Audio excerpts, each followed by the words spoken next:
Je suis né à Melbourne, en Australie, en 1982, et mes parents n'imaginaient absolument pas que je viendrais au monde sans bras ni jambes.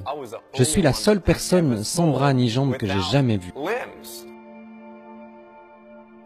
J'ai cru en Jésus-Christ après avoir lutté pendant 7 ans et demandé à Dieu, pourquoi est-ce que je suis né comme ça? Il m'a répondu très clairement par un texte dans l'évangile de Jean au chapitre 9. Alors j'ai donné ma vie à Jésus à l'âge de 15 ans, après avoir lu ce passage où il croise la route d'un aveugle. Et attendez une seconde, c'est vraiment intéressant. Personne ne savait pourquoi il était né comme ça. Je me suis dit, parfait, c'est tout moi. Donc j'ai lu dans l'évangile de Jean, au chapitre 9 et au verset 3, où Jésus dit que c'est arrivé afin que les œuvres de Dieu soient révélées en lui. Je me suis dit, waouh, Dieu, si tu avais un plan pour l'homme aveugle, tu en as aussi un pour moi. C'était le début de ma relation personnelle avec Jésus.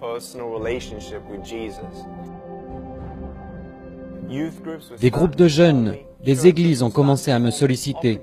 Partout, des portes se sont ouvertes pour que je puisse donner mon témoignage. J'ai parlé devant 300 lycéens.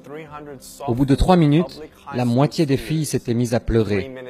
L'une d'elles, au milieu de la salle, les larmes aux yeux, a levé la main et dit « Je suis vraiment désolée de vous interrompre, mais est-ce que je peux venir pour vous prendre dans mes bras ?» Devant tout le monde, elle s'est avancée et m'a prise dans ses bras. Elle a pleuré sur mon épaule et m'a murmuré à l'oreille. Jamais une personne ne m'a dit qu'elle m'aimait. On ne m'a jamais dit que j'étais merveilleuse comme je suis. Je n'arrivais pas à y croire. Cela a changé ma vie. À cet instant, j'ai compris que Dieu se servait de moi pour lui faire du bien. Ce n'était pas par mes paroles ou par ma force, mais c'était Dieu. Et mon cœur s'est enflammé de passion. C'était vraiment impressionnant de voir une personne transformée pour toujours. Ce jour-là, j'ai su que Dieu m'appelait à annoncer son évangile à travers le monde. Aujourd'hui, ne partez pas d'ici sans changer. Repartez d'ici sans chaîne. Vous ne savez tout simplement pas ce que Dieu peut faire avec des morceaux brisés de votre vie tant que vous ne les lui apportez pas. J'aimerais que vous sachiez que quand vous tombez à terre, la grâce de Dieu est là. Dieu veut étendre sa main et vous relever. Laissez-vous secourir.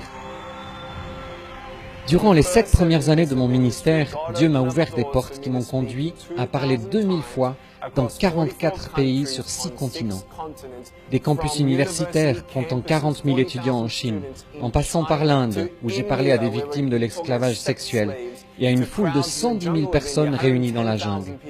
Puis l'Indonésie et l'Asie du Sud-Est, la Colombie et le Costa Rica, où j'ai pris la parole lors de conférences internationales et pu voir les dirigeants consacrer leur pays au Seigneur Jésus.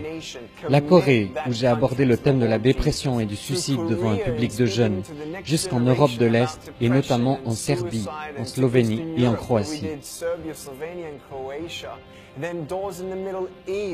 Et le message d'espérance a pu être aussi annoncé à travers tout le monde arabe. Ça, c'est Dieu.